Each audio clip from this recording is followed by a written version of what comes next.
new research looking at the parts of the brain that are activated when we play games. And I'm going to walk you through a little bit of the research, but I just want to give you I'll tell you the dramatic findings right away. The parts of the brain that light up when we play video games are the same parts of the brain that shut down when we're depressed. The parts associated with motivation, determination, learning, and memory. Games activate them. When we're depressed, they shut off. It's pretty fascinating. And so I want to show you a game that was created, particularly to kind of test this research. Here's footage of the game. See if you can figure out what's going on in the game. It's a little bit of an unusual game. Can you see what the players are trying to do?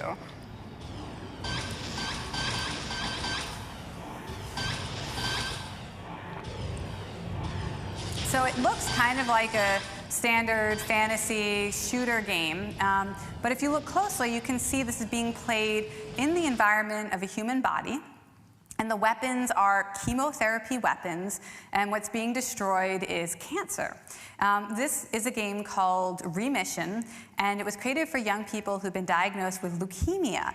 And the goal of the game developers was actually to improve treatment outcomes, to make kids who played this game more likely to survive cancer, to go into remission, which is a pretty lofty goal for a game. But here's what they found out. They ran clinical trials, and they found out that kids who played this game for as little as 2 hours had much higher chemotherapy adherence. Now, this means they took the drugs that helped them beat cancer more regularly than kids who had not played the game.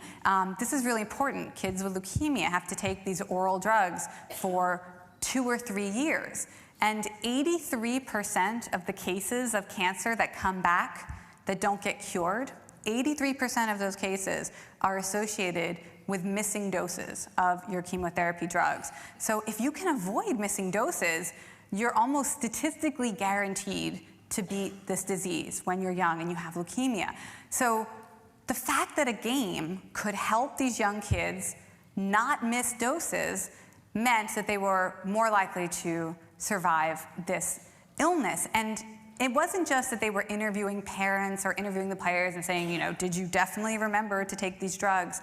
They measured the levels of the chemotherapy agents in their bloodstream for 6 months after they played the game.